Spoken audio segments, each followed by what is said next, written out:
So, first of all, welcome to everybody in the call. Today we have with us Anthony Fasano of the wonderful game PotionSlingers. Check that out. PotionSlingers is a card game that I had the unique privilege to table for at PAX last year. Um, it's a really fun deck builder and strategy-based game. A lot of fun artwork. It's in the process of becoming a full video game, and I've spent enough time talking. Anthony, take it away. Oh no, what? Okay. Hold on. I pulled up some stuff. I actually want to hear more about like the this whole setup here so I can like better help. I brought some notes with me on like what we were generally going to go over. But I mean, what's this whole group? So just so I can get a feel. Yeah, I Yeah, can. so Oh, take Jeremy, it do you away. want to? Okay, I got it. I'm the president, as you might know. And generally, this is the game development club here at Northeastern University School in Boston, of course. And while there is like a game major, sometimes you need more resources to help you in your game development journey, or you're just generally interested in the topic, be it for digital or for tabletop. And so we're kind of a general resource for anyone interested, and also help people, get into the industry if they'd like. So yeah.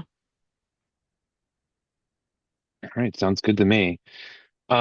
I guess I'm just going to go ahead and ramble based off of my experiences. I have a little notes here, but I would like to keep this kind of informal. I can start by saying that like I crowdfunded in like 2022, like right before PAX. Um, there are a whole bunch of reasons why I chose November, and I'll get into that. The goal was 7K, and I doubled it, had about 140 backers. So it's like, I mean, this is like a modest setup, right? But for an indie, this is like basically exactly what you should probably be aiming for. I don't know your team sizes. I don't know what you're working on, but if you're a team of like three or less people, ideally like around there, you should be aiming for my stat. Like you'll probably be aligning close to my stats. Um, Let me pull up. Okay.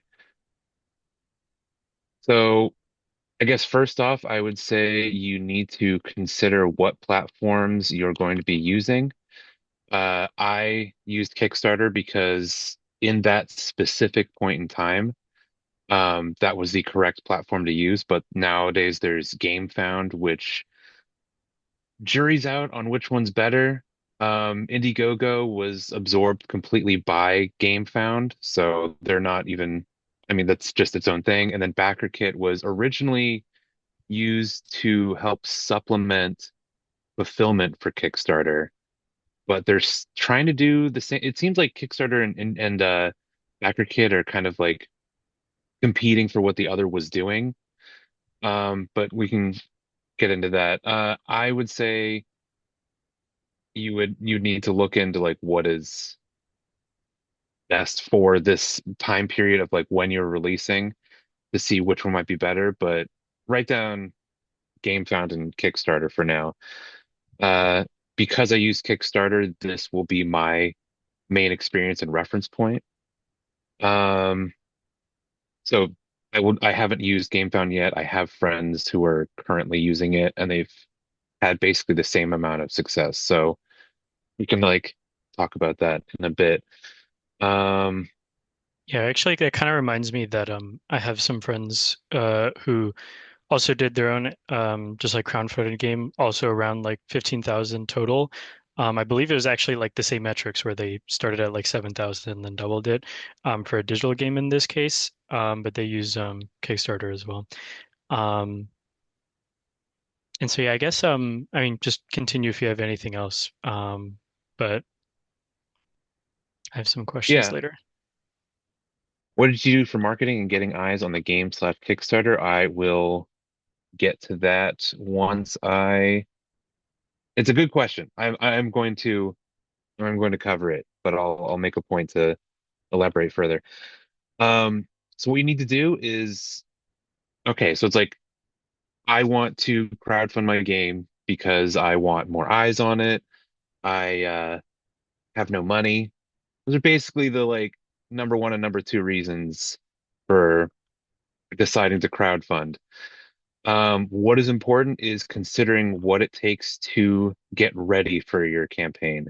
So, big point of honesty, ever since I want to say 2018, you need to be just done with your game almost. You need to be like 80% ducks in a row, basically done. Um, you need to be, and that's with like the game because people immediately once it funds are going to start thinking about like how they're going to get their thing. And there's going to be like a time period where they will forget for a while unless you are pretty active on social media. But um, I've backed, I want to say 70 projects, which is also an important thing that I'll mention because it's all sorts of uh, backing amounts just to keep an eye. But like you can see, like some of them I still haven't been fulfilled after like years. And if you plan on doing future crowdfunding campaigns, it will reflect on you. So you need to be ready and you need to kind of like already be set in motion for this kind of thing. Um, that also relates to having realistic goals. So you need to be able to pie chart in your brain, know exactly how much you need, where that money is going, and what it's going to be used for. Um, especially if things happen, which they will, and I will get into that with my mistakes. Um, it is important to plan when to do it. So you can look this up pretty easily, like when is the best time to do a crowdfunding campaign, and they'll always give you a window of like when campaigns typically that are put up fund. Off the top of the dome, it is from now until right before summer hits, and then right after summer hits to right before winter. So I guess you could say spring and fall are the best times to do it. There's metrics people throw up like all their findings on there, and it really reflects on like what the next year will probably be based off of the previous years, but it's all over the place. Um, that also matters like how long it is. And they used to be, I'm sure you remember if you've backed any Kickstarters yourself, uh, it was always 30 days. I think like anything over that seemed too much, and anything smaller than that seemed like you weren't going to collect anything, but uh, or not collect enough. But in today's day and age of like how quickly things are going through people's heads, how quickly people forget about crowdfunding campaigns, the most important days are the first two and the last one or two. And even then, those aren't starting to matter anymore. So at this point, the shorter the campaign, the better, because people can't even remember campaigns longer than a week or two. So I think the number now, I'm going to guess it's like 15 days. But if you're not funding in the first like day, at least 50%, you're kind of in trouble. And I say in trouble, but I don't want it to be discouraging because it's when a lot of people are saying like, oh, I failed my first Kickstarter. I, kept the same amount of followers, regrouped, and then put it out and they're successful. That's actually, um, not just hearsay. I have a lot of friends who I have uh, they have personal experiences with like failure and then success. So this will happen. It might happen to you. It really depends on again, like when it is, how long it is, and then I'm gonna go over more stuff. Um, so this is just giving you an idea of like, okay, this is harder to see because they give you this little splash screen once it's complete. This one happened to fund, so you're able to put a little buy the game button afterwards. And I'm I should have had this up in the beginning actually. Um, how to make it pretty slash what your Kickstarter needs. I actually sat down with somebody who had done a lot of successful Kickstarters for her company. There's a diner and it was post PAX. And she was basically saying you need a lot of pictures that bombard the viewer with like most important information, visually interesting and also extremely concise. I've seen a lot of, I didn't want to pull up some unsuccessful Kickstarters because I feel like that's a little, you'll get the gist of me explaining it, but like it's like blocks of text. There's no pictures. There's no examples of gameplay or what's going on. In 2020, it's 2026. It's really important that you have moving images at this point. The video up top is, I want to say it's necessary because you should have everything available to you, but I'll get into more marketing later. That part is extremely important to just have because you need to have every asset covered. Um, just scrolling down, I'll show you like it's very clear, like, okay, like this is everything you get in the box, um, how many players, etc., how long it takes to play. These are all things that are important for everybody in the first place. I can Everybody wants to look, confirm. yeah, everybody wants to look at stretch goals as well. Um, I actually did not do what a lot of people will try and get away with, where they'll um, already have the stretch goals kind of like planned out in mind and expect to get. This was my first Kickstarter. I didn't know if I was going to fund, and in order to like kind of prove that this was a more genuine deal, I engaged with the community, which is really important. I set out polls. I every time I unlocked another stretch goal, I did it um live. You can actually it's Kickstarter and like other campaigns platforms seem kind of scary on the front end because you assume there's like a big launch button um and you'll accidentally press it and you'll go live. But there's things that you can do on the fly and there's a ton of checks. For the stretch goals page, I was actually able to update this image uh every time another one was unlocked.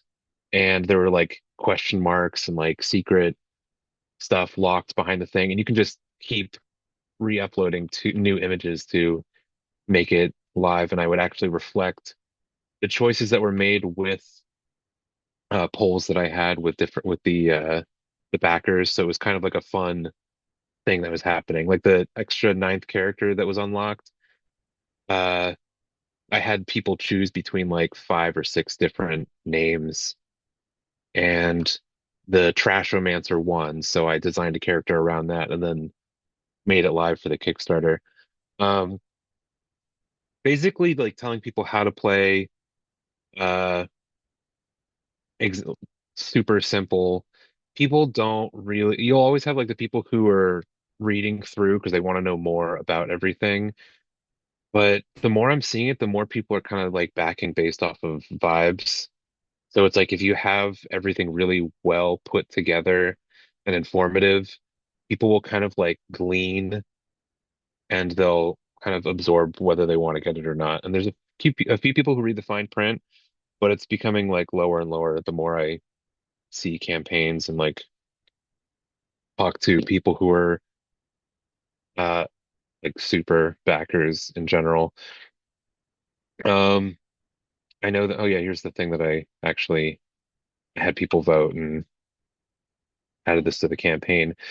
The reason why I keep bringing special attention to this is because you want to be as real and like genuine as possible because people can see right through like attempts at being disingenuine.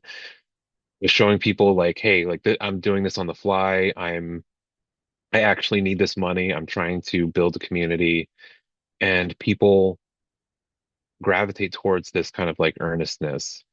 Um, I also did some cross promotional cards with other game designers, and it was kind of cool. It's the jury's out on how successful it is on like bringing outside people into back the campaign, but the more you grow your network by like being collaborative and kind of like I don't know, networking's a dirty word in a lot of circles, but if you just consider it as like growing a community of people who you can enjoy like talking game design with, it's a huge benefit. Um an important thing with the campaign too is knowing what you are capable of. Um I knew exactly what my limits were. I had my scope and I knew I had it in me to be able to like do this stuff on the fly, but you might have, well, I mean, I assume in this case you have like video games you're working on. You can't like throw in stuff without adding a huge amount of dev time to your scope, but there's ways that you can kind of like pre-plan things to build that community. Um, I know that people do a ton of like media reviews and like people glazing the game, but everybody skips over these.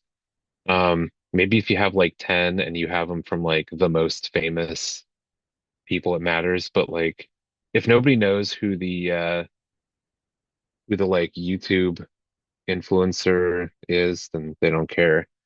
Um, the rest of this is just like stuff that is required to be put in the back. So let me see what I have next to my thing. Give me a second. In terms of reward tiers, um, I'll just let you know what I tried. Um, basically, you have the backers that I have the most of are you get the game, um, then whatever the add-ons and stretch goals are. When you go into designing your campaign, you need to have a laser focus on what you expect the most backed reward tier to be and focus all of your energy around that. I wasn't sure if I was going to make another game after this because I felt like a lot of my success hinged on success of this game. So I went all out. I spent way too much money on like ads, add-ons, stickers, t-shirts, enamel pins, plushies. And all that shit is really cool, but it ate up a lot of money and resources and time for somebody who didn't have the experience at the time. And that definitely hurt me in the long run.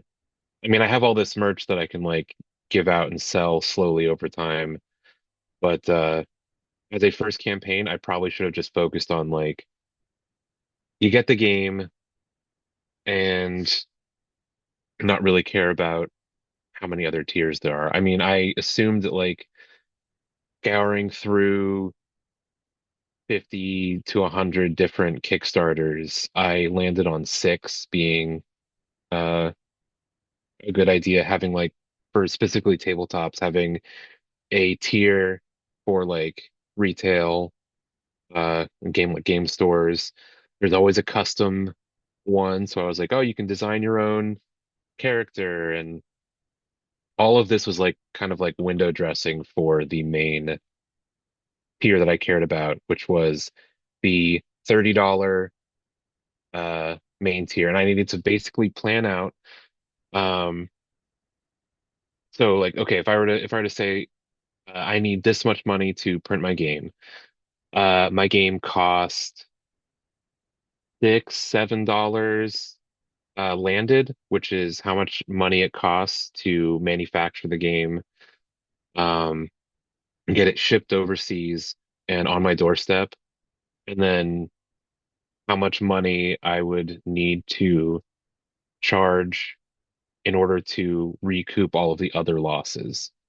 So that would be shipping the game out to other people, shipping it to game stores, um, it's like planning for conventions and selling it, like buying booth space, etc. So I landed on 30, and then I was like, okay, well, uh, how many do I need to set, or how many do I need to realistically get backed at this biggest tier that I expect the most people to support me on, and then kind of like base your math off of that. So I kind of worked backwards. I was expecting that as an indie publisher aiming for 1,500 copies at my tier, I needed a minimum 7K, and that's like scraping by and like using other money that I had to kind of like fund the rest of it. And then I would be really, really comfy at 12. So I put my mental expectation at 14, so double. And the extra 2K was like for padding. Um, I think if you plan around kind of like a realistic number and then like a would like to have to be like moderately to decently happy number, that's going to chart kind of like where the rest of the your plans go. It's also important to bring a party. Uh, at local game stores, I've also demoed the game in front of, people coming into the shop. And a word of advice that I've gotten that also works for the Kickstarter is you need to bring a party. If you set up shop with a little table and like a banner, it doesn't matter if you're demoing your game. You need to have people who are already on board and like jazzing you up in order to get more people to notice you and want to play. The same is true for when I'm running conventions. If it's slow, so I don't have my employees wear like PotionSlingers branded t-shirt because I don't know, sometimes I think it's kind of tacky and that's just not my style personally. But also if it gets slow, a technique I've noticed what that has worked is to just have one of my employees walk right around the booth and just stand in front of my table and I just talk and hang out with them. If somebody comes by because there's somebody posted at my booth, then I will start going into pitch mode. It seems like it's kind of a way to trick people now that I say it out loud, but people are inherently interested with what other people are looking at. And you need to basically, in order to convince more people that maybe your game is valid and worth looking at, is obviously having a super clean and cool looking, well presented campaign. But if they look at how many people have funded and how many hours are left, and they're at two backers, they're gonna walk right out the door. And it sucks because this is like part of marketing, but like them's the breaks. More people on a thing make more people interested in it. So when you're running your campaign, you need to call in every favor you have. You need your mom to back it. You need all of your friends to back it. If you don't have friends, get some. If you need to collect people ahead of time by like demoing your game, you got to make sure and get their contact info so that you can like, hey, if you're interested in this game, like I'm planning on crowdfunding it, and you need to grow this audience as big as possible in order to get another huge amount of people who you'll never interact with or meet to get on board. Actually, Kickstarter says this as well. And I lucked out. I don't know exactly how my thing hit, but I think like maybe 70% of the backers were people who had discovered it, and that's kind of an anomaly. I would say it's probably closer to like 50 or even 70-30 the other way. Uh, Regardless, it's important to have this like group of ride or dies, homies, whatever you need to shout out and scream from the rooftops that you have a Kickstarter or whatever crowdfunding thing you use. Um, Yeah, I will say I will second the convention part, because at least at the ones that I've gone to, so like I have a game that's all about frogs, and so what we did is that at our booth we had people we gave them like a template of the just like an outline of the frog, and then they could draw their own, and then we would hang it up on the wall next to us. And so eventually that wall just kind of like kept building, and it made an incentive for people to like join in on the fun and then also look at our game and possibly play it. yeah, anything you can do that is like that, uh, that you are actually having fun doing will leak out. The fun leaks out like a sieve. Next to my booth, I have little like create your own potions. The most important thing to them is having a blank canvas and maybe a little bit of guidance to like draw a cool potion. The most important thing to me is their name and their email address. And Yeah, we had fun doing that at the booth. yeah, it's also extra cool because like they can tell that I actually care about their little drawings. Like I cherish these things for real, and you can't. I mean, you can't copy the way I do it, but there will be something that will interest you that will also interest other people, and it could be anything. Um, I've moved too many times recently to be able to keep up to date on like uploading them all onto the website, but I literally have hundreds of people's drawings of potions and stuff. And I have a QR code card that is also a sticker that you could place on top of other cards. And it allows you to like look at other people's drawings and like play with their cards, sort of. They're super imbalanced, but it's fun. Um, and people recognize like genuine interest in this kind of thing. Having realistic deadlines is important. Um, you need to be able to know when you can deliver, and you need to be super honest and open in your communication. Uh, I have a I have a Kickstarter that I backed like 2 years ago, and they're now telling me that my thing is currently being delivered on like their fourth plane of shipments. And they said that like a month ago, and the whole thing's a mess. I work in shipping, so I know that they are going to the UPS store or USPS store and like they're shipping them out 3 or 4 times a week because they only had like 50 backers and it's kind of a mess. But if you can't, there's a lot like people are there to help you. If you can't do something, you got to find somebody who can help you do it. And that works with fulfillment.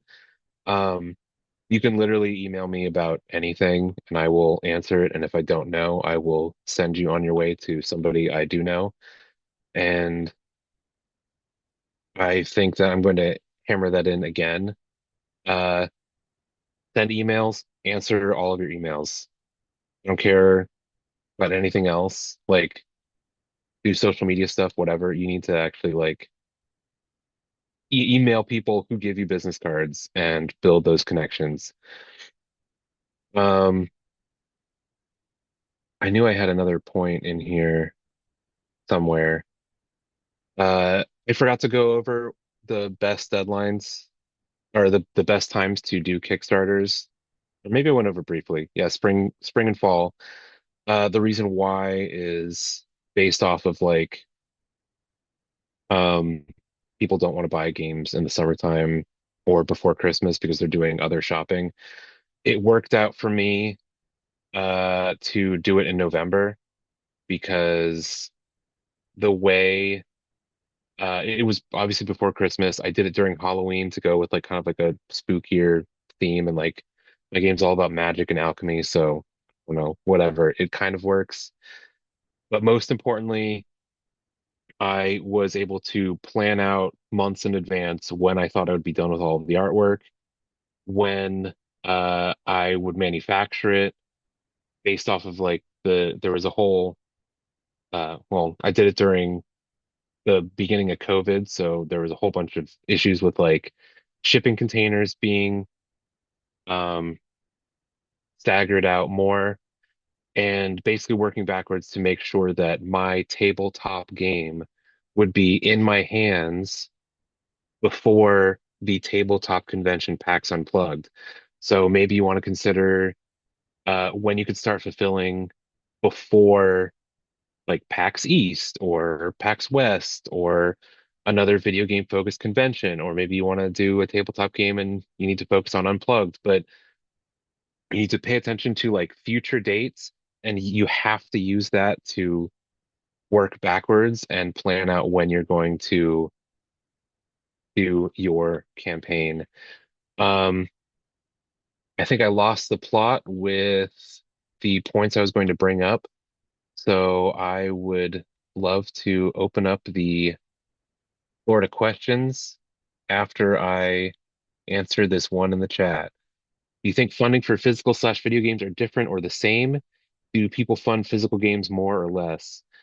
Um, Tabletop games right now are exploding, but they're still niche compared to video games. Um, I think the funding aims for you should be about the same because your competition is probably going to be higher.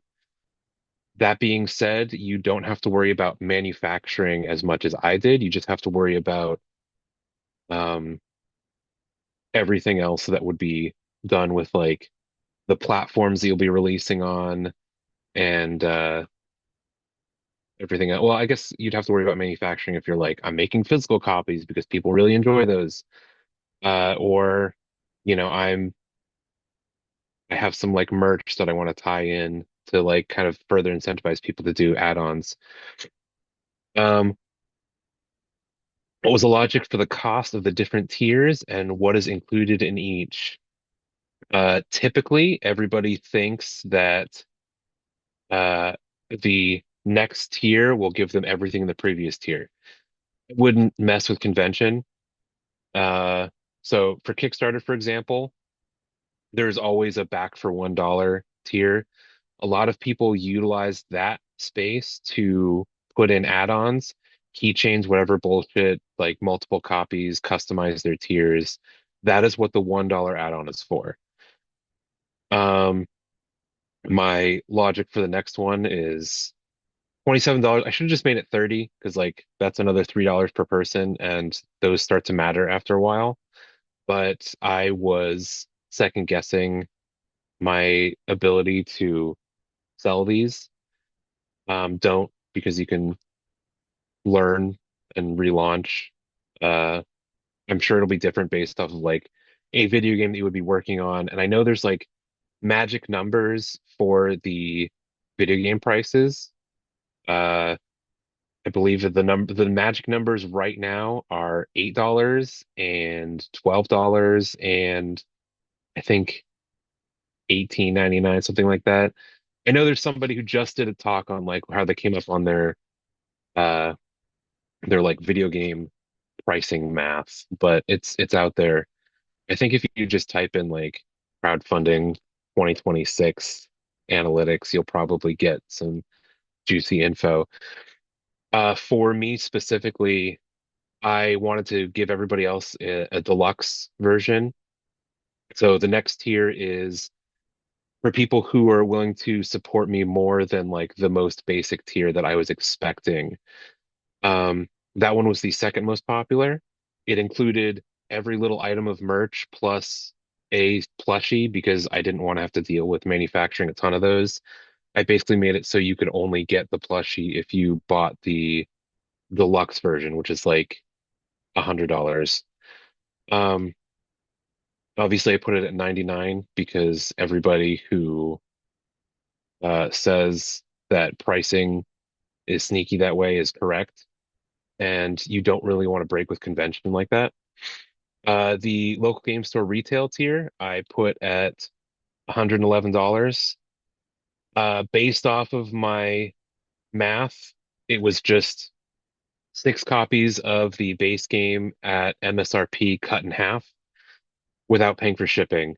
Uh, for tabletop games, that is just the convention. Local game stores don't like paying for shipping, or they prefer paying for half MSRP or less. I don't think people should go at less than half. So I just made shipping free.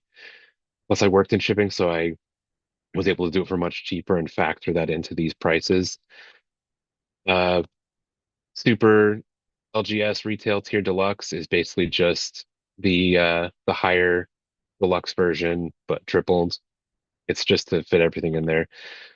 And then the UR Potion Slinger one is just kind of I wasn't expecting anybody but like people who are willing to spend absurd amounts. It's you have a tier for that to catch whales, but I would not plan for more than a couple of them. Maybe if your mom is loaded, she'll get that one. Or like you have a secret benefactor, or you know somebody in the sphere who buys up custom versions of everything. I have a YouTuber friend who does this here for basically every card game campaign I can find.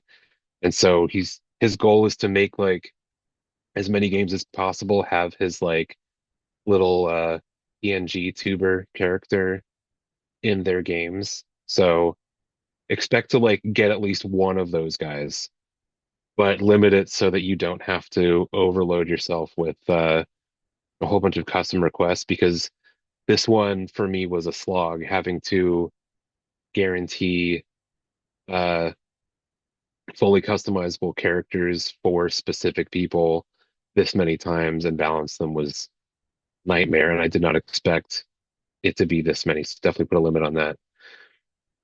Um, what would I have done differently if I could start over again? Um, I wasted a lot of money. Um, that is one thing I wanted to touch on is marketing. Uh, I spent, I want to say, all of my like pandemic stimulus money on marketing, and a lot of it was experiments. So it's like, okay, well, I dropped $30 on Facebook marketing and like Instagram marketing combined. So I would measure like how many days I had of a like marketing campaign. I would pay for ad space and get it pushed to more people and then like adjust manually how many people it would view based off of different tags. And then I would kind of like spend maybe 10, $30 at a time trying to see what gave me the most bang for my buck in terms of like gaining followers, whatever goals I have, because when you are marketing and spending money, you need to have specific goals or you're just throwing money in a hole, which you already are doing. Marketing is throwing money into the garbage can and then lighting the garbage can on fire. Um, you will be wasting a lot of money doing that. And I feel like if I had focused fully on conserving that money towards getting booth space and like meeting people with boots on the ground, I probably would have more money that I had made now than making mistakes. I've also paid more money than I would have liked on trying marketing that might not have panned out, and it didn't. For example, I paid for ad space for like a D&D podcast, and the crossover was basically zero. And it stings, but that happens. Another Uh, thing that oh, sorry, one real quick. Another thing I feel like I wasted money on was learning to cut corners in the right spots. I paid for the plushies, a company that I found online. It was an American company that actually outsourced all of their work to China. Um, when all the plushies arrived, I looked up the manufacturer in China and found that I could actually order and like set it up directly through them and not have to pay an American middleman basically an additional 100% of my costs. So I probably spent uh for a $30 plushie, I spent maybe $15 with I guess with shipping and everything, it was like $15 per plushie. I wasn't planning on making money with these. They're just like a cool thing to have for the deluxe version, but I probably could have got it down to like $5 per plushie and actually made a profit on them. But I didn't do my research. And I went through an American middleman company because they were more well known. And next time I'm ordering directly from China, actually, my card manufacturer also makes plushies now, so I would go through them. Um, what is a common misconception? Oh, sorry, you were going to say something. Yeah, I was gonna ask, like if you could just like describe your timeline as quickly as possible. Like you come up with the idea for the game, you decide, hey, I want to make a Kickstarter campaign for this, and then like from start of the campaign to the end where you're like trying to advertise it. Like I guess what made you decide this is an idea that is worth pursuing that I can get a crowd of people to kind of support the making of. Um, this is my game idea. This is how much money I think is needed to make it exist in any capacity. Um, realistically, obviously anybody could make a game with like $1 million, but what is the bare minimum I need? Can I do it with my own money? No. Uh, then you need to go to crowdfunding. Excuse me. Then it goes into crowdfunding. How quickly can I fulfill it? Uh, I need to set a date for that. Is there any manufacturing to bloat the time even further? Estimating that how quickly can I gain followers? You can kind of measure that based off of like social media posts. Um, how many people are engaging? How many people are you slowly collecting? And then use that as like a metric. Uh, when you start a Kickstarter campaign, um, they can't view your page until you launch it. There's just a little like follow the project button. And if you take that number and uh, take 10% of it or less, that is probably what you can expect in terms of like how many of those people will back it. And then you kind of need to add up you collect all of your ride or dies and do the math there. So that is when I found my ideal window plus everything else. Um, it was basically like, okay, I need X 2022. I want this game out then. What is everything I need? And when is the earliest or latest I can do my Kickstarter? And that was happened to be November. Um, what is a common misconception slash myth you have observed with crowdfunding? Um, that it'll fund. You should kind of know, and I feel like anybody who is not 100% confident that their game will fund, it won't. And even then, it's kind of hard to tell unless you already can recognize whether it will or not. You can mitigate that by asking people who have funded to look at your page in progress, going into a lot of communities and asking them for help. You may actually get one or two backers from people who like your project just from asking because that's more eyeballs on it. Maybe they know people who know. It's I would actually, I know I'm going on kind of a tangent here, but I would encourage all of you to make a profile on Kickstarter today when we're done talking, or tomorrow, or sometime in the next week. This is your homework. Open up a Kickstarter or GameFound profile, start a project. There's not a big scary button that you'll accidentally click. There's so many checks that require you to fill before you can even hit launch.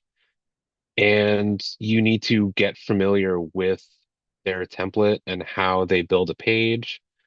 You can preview it a million times and it doesn't matter until you hit the launch button. So you can share it with me, you can share it with each other. Um, you need to compare it to other Kickstarters that are successful or in the middle of funding and kind of like use those as a benchmark. Get in there now and look at how it's built so you can really, really get comfortable in it before you start thinking of launching it. I had some setbacks with a game that is not mine that I am going to publish, but I've been collecting followers for like 2 years for that. Um, it doesn't matter. People are still asking me about it, but I have worked on other stuff and had to like set it aside for now. But Kickstarter's not gonna, you're not gonna get in trouble. Kickstarter's not knocking on my door to say like, hey, how come you haven't worked on this campaign? Nobody's coming to get you. Just start a campaign, even if it's just for practice, and get used to that format. I would also do the same thing for GameFound. Do both, see which one you like more, do some research. If anything, it's just practice. Um, I know a lot of people are kind of uh actually going back to a misconception slash myth. You'll see a lot of like companies that are at the bottom of a Kickstarter saying like, "Hey, we helped with the campaign," like Gelop or whatever. I've been on video calls with these guys, and they will bring a crowd, but they might scrape from a crowd that already would have seen you and then attribute it to them, and then that kind of allows them to like take more of a percentage of your campaign, whether uh you are just kind of like eating away at some of your money. When you're indie, you really need to take care not to spend super wildly. I also did a backer kit campaign, or not a campaign, but like a backer kit post campaign for Kickstarter. That was a mistake on my part because I specifically have knowledge in fulfillment and I did it myself. I just used them to like collect shipping and track it. But at this point, everybody recognizes that like money will go towards shipping. So it gets factored in. I thought it would help, but really it was like an extra. I think I've spent like $600 once I saw the final percentages.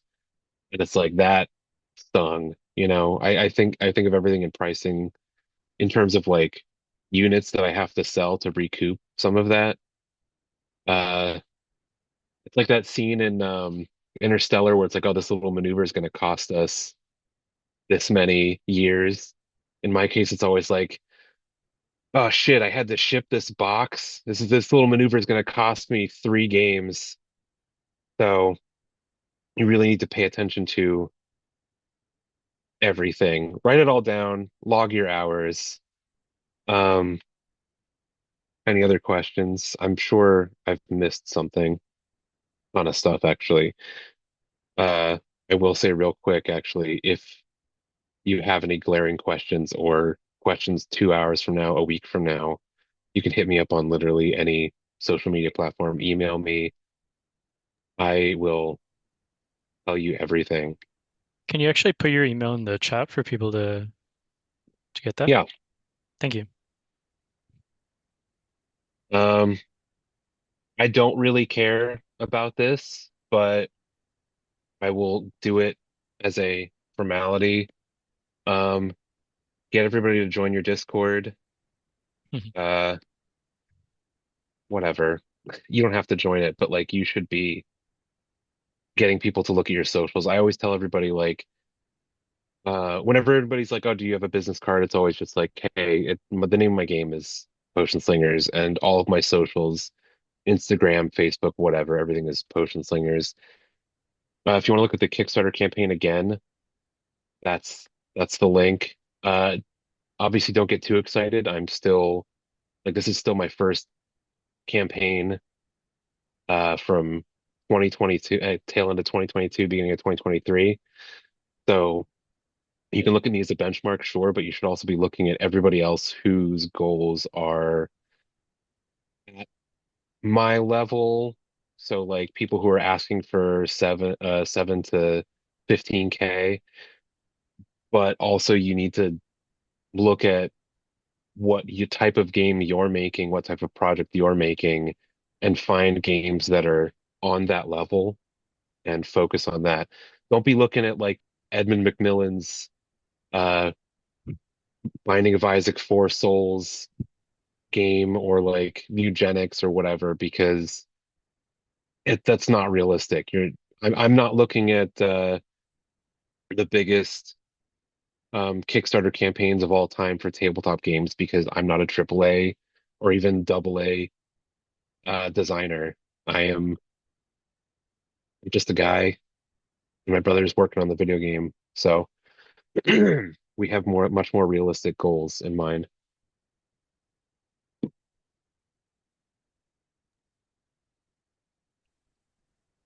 I mean, if no one has any other questions, this is basically about time. Yeah. And I really want to thank you. This is a really great talk. Thank you so much for your honesty, and sincerity in all your advice. Um, and yeah, I mean, if you have any final words, or Jeremy, if you want to add anything. Yeah, I was actually just curious. Are you all going to be back at PAX this year? PAX East, no. Um, a lot of things have come up. We are focusing on actually GDC. I don't have to go. That's like Mateo and Denzel's thing. So I'm just trying to do whatever I can to help them from there. But I've already paid for my PAX Unplugged booth, so that's like my main focus. Very Um, nice. as you can see, I still have moving boxes, so I'm kind of all over the place with like where I'm at. I won't be at PAX East this year, but maybe next year. I don't know. Um, I'm not super fretting about it right now. I I'm don't.